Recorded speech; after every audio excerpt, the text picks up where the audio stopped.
ひよっこパイロットが撃墜王を目指すモッキーのエースパイロットを見ていただき誠にありがとうございます。今回の動画はバトルオブブリテンの戦いでイギリスを守った高官ハフバリの旧指揮機ホーカーハリケーンについて詳しく解説したいと思います。モッキー、ちょっと待って。イギリスを守ったのはスピットファイヤーじゃないの？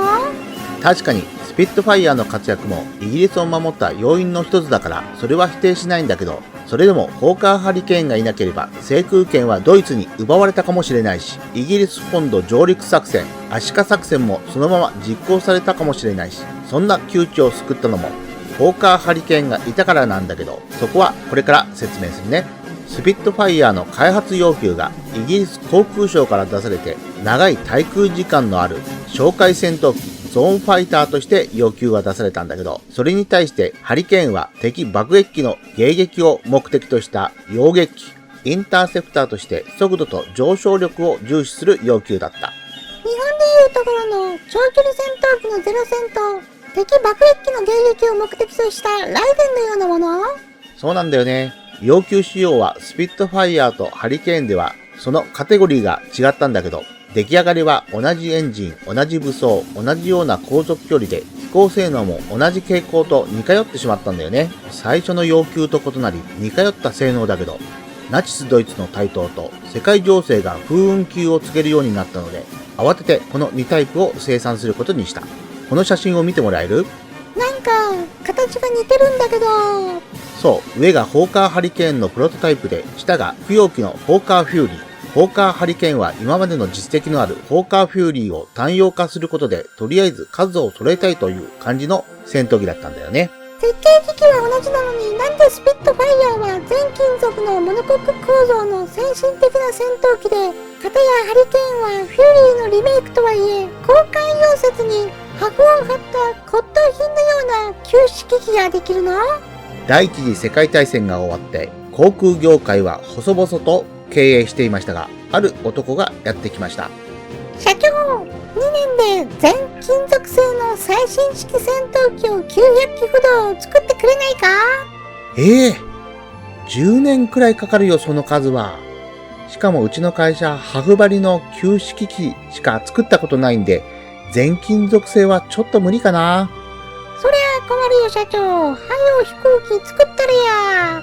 なんで大阪弁。まあ、うちには金属加工とハフバリのエキスパートがいるから、それなら600機くらいはなんとか作れるかな。ええで、かまへん。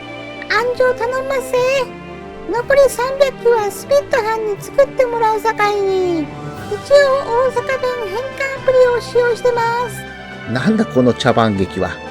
ご不快に思われた方がいらっしゃれば、ここで謝罪させていただきますが、こんな感じで作ったことのない全金属製戦闘機を要求して数が揃えられないよ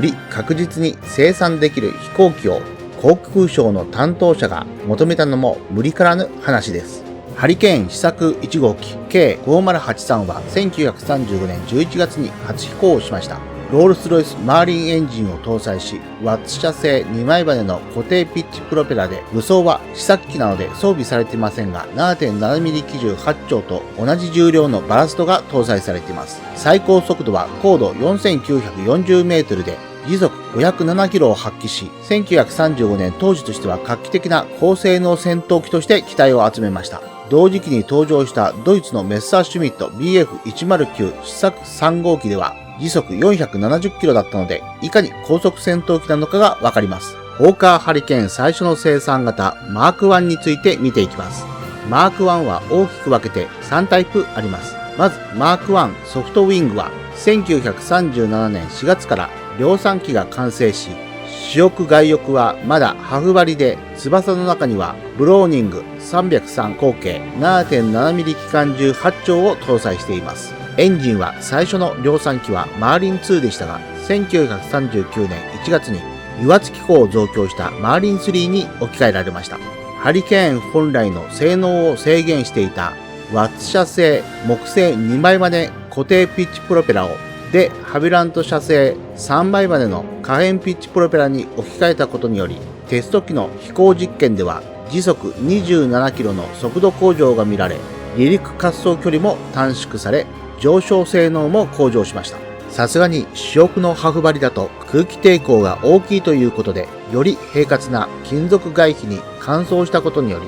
若干の速度向上が図られ、ソフトウィング機も順次ハードウィング機に切り替えて、バトルオブブリテンの頃にはハードウィングが主流になりました。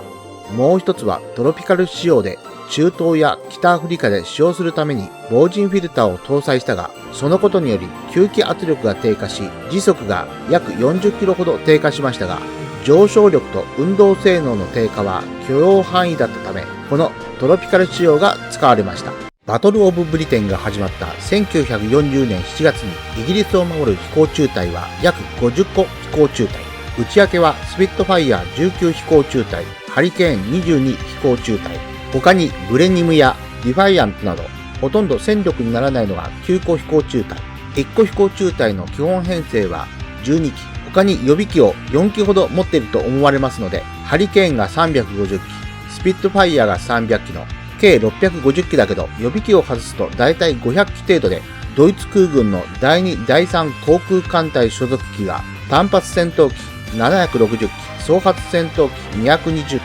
長距離爆撃機1200機、急降下爆撃機280機の合計2500機と5倍の勢力を誇ってます。ハリケーンの生産性がいいという割には意外と数が少ないよね。実はバトルオブブリテン開始前に本土防衛のために飛行中隊を温存しておきたいという空軍を押し切ってチャーチルがフランスに投入してダンケルクの撤退戦までにハリケーンを約400機ほど失ってしまったので、仮にそれが残っていればハリケーン50個飛行中隊約750機ほどあるので、スピットファイヤーとかなりの機数の差が出るんだよ。バトルオブブリテンでのロイヤルエアフォースイギリス空軍の戦いを少し紹介します。バトルオブブリテンが始まった1940年7月10日、5個中隊のドイツ戦闘機に護衛された26機のドルニエ爆撃機がドーバー沖を航行する大規模な戦団を捕捉し攻撃をした。イギリス戦闘機30機が迎撃し、スピットファイヤー1機が喪失、ドルニエ爆撃機5機を撃墜した。同日、ユンカース JU88 総発爆撃機68機がパルマス港を空襲し、鉄道施設や停泊中の船舶に損害を与えた。これ以降、船舶攻撃が激化したが、これはファイタースイープ、つまり航空撃滅戦で、船舶攻撃をおとりに敵戦闘機を引っ張り出して優勢な航空戦力でこれを撃滅するという作戦の一環です。7月31日までの3週間の作戦でイギリス側は駆逐艦3隻を含む船舶4万トンを喪失し、8月10日までの1ヶ月の空中戦闘での損害がドイツ側274機に対してイギリス空軍は124機が失われました。2倍の損害を与えてイギリス軍大勝利じゃん。一見するとイギリスの勝利に見えるけど、損耗率からするとドイツ2500機の 11% に対しイギリス800機の 16% を失ったので、この初戦の損害はイギリス側がより痛手になったんだね。この海峡航空戦はイギリスにとっても悪いことばかりではなく、新兵器レーダーを実戦で試す機会ができて、その後の運用に大きく役に立ちました。よくドイツ軍はこのレーダー基地を攻撃しなかったね。実は8月12日にイングランド南東にある軍港ポーツマスにドイツ空軍第51爆撃航空団が襲ったんだけど、実はこれ陽動で一部がワイト島にあるレーダー基地を爆撃しました。このレーダー基地は大損害を受けて3週間にわたって使用不能だったんだけど、他の基地からレーダー波が出ていることに気づいたドイツ軍はこのレーダー基地攻撃の有効性を疑問視して、以降レーダー基地を使用目標から外すという大失敗をしてしまったんだよ。8月15日、ドイツ空軍は前哨戦で一定の戦果があったと判断し、第2段階のイギリス本土に対する本格的な航空攻撃、アドラー・アングリフ、表し作戦を発動する。第2、第3航空艦隊に新たに北欧の第5航空艦隊も加わり、4波にわたり2119機が出撃し、合計8カ所の飛行場を空襲した。レーダーに誘導されたイギリス空軍は出撃、戦闘、燃料、弾薬の補給後、再出撃を繰り返し、食事をとる余裕もなく疲労が徐々に蓄積し、損害もそれに合わせて増えていった。この日だけでドイツ空軍は55機を失い、イギリス空軍は34機を喪失したが、地上で破壊されたものも多数あり、大きく戦力を消耗していった。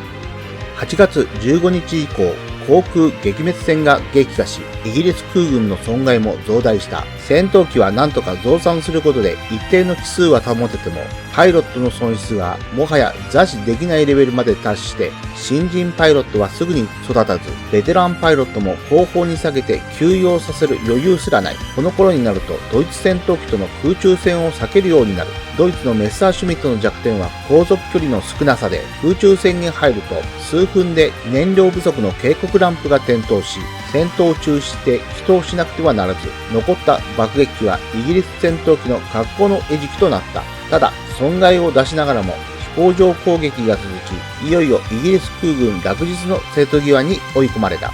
8月24日、この戦局を大きく変える大事件が発生する。ヒトラーの言命でロンドン空襲を禁止していたが、夜間爆撃に出動した第一爆撃航空団所属のハインケル HE111 爆撃機数機が後方の誤りからコースを外れ、ロンドン市街を誤爆してしまう。イギリス空軍は直ちにベルリンに報復爆撃を行うが、今度はヒトラーがそれを激怒し、9月6日、禁止していたロンドン爆撃を本格的に行う。攻撃目標が空軍基地から首都に変わったことで、イギリス空軍は再び息を吹き返し、9月15日には、ドイツ空軍は午前と午後2回に1000機以上の兵力でロンドンを襲ったが、イギリスも南部に配置していた24個飛行中隊全機で迎え撃ち、ドイツ軍56機を撃墜し、イギリス空軍は26機を失った。後にこの日をバトル・オブ・ブリテンの日と呼ぶ。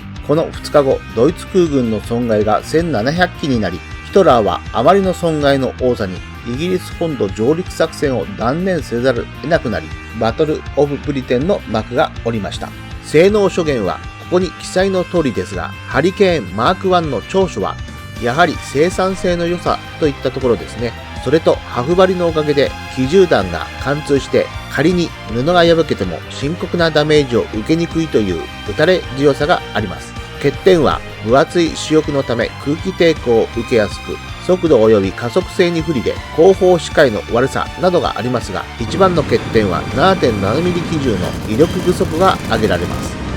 それはゲームでも実感できるよね。そうだね。IL2 シュトルモビックのバトル・オブ・ブリテンを題材にしたクリフス・オブ・ドーバーというゲームで嫌というほど味わいましたが、ハインケル HE111 に多くの機銃弾を浴びせても全然落ちない。これは戦闘機戦に関しても同じで、なかなか致命傷を与えられず、かなり長い時間敵と空戦しなければいけないのと、格闘性能は良いけども、やはり速度の遅さは致命的で、相手が BF109 だとかなり厳しい。それでは次にマーク2を見ていきたいと思います。マーク2の特徴はエンジンにマーリン20エンジンを搭載したこと。それに攻撃力の不足に対応して、ブローニング 7.7mm 機銃8丁から12丁に増強しました。ただしマーク2 A 型では間に合わなかったので、このタイプは B 型から搭載されます。しかしこれが第一線からは不評で、多くの機体は増設した機関銃を下ろして軽量化を図っています。本当に性能が低下したの？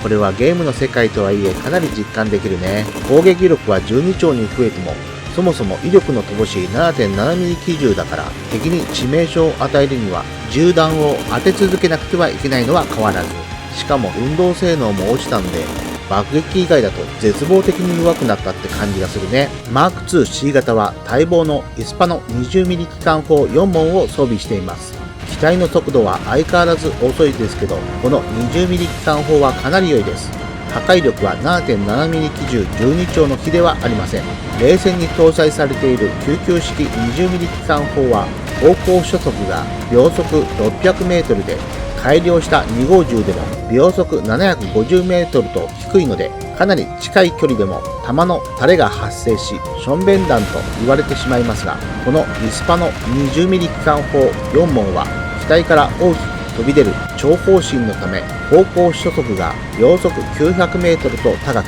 かなり先まで直進弾道になります。マーク 2D 型の特徴は対地攻撃型に特化し、15発弾倉で信頼もあるビッカーズ S40mm 機関砲2門を搭載したことにある。地上攻撃任務のため、ラジエーター下部に装甲が設けられ、操縦者を守る装甲も地上砲火による被弾に対応して強化された。そのため速度はさらに遅くなったが、40mm 機関砲の威力は大きく、敵戦車も撃破可能となった。ビルマ戦線では日本軍の一式戦はやぶさに旋回性能で劣るハリケーンは空中戦が禁止され、空対空戦闘はスピットファイヤーに任せて主に地上攻撃に専念し活躍した。他に艦載機として C ハリケーンがあり、マーク1を改造し先端防空用にカタパルトから発進する使い捨ての防空型やマーク2に着艦フックを設けた艦載機型があるが、空軍からの中古品のため翼の折りたたみ機構がなく、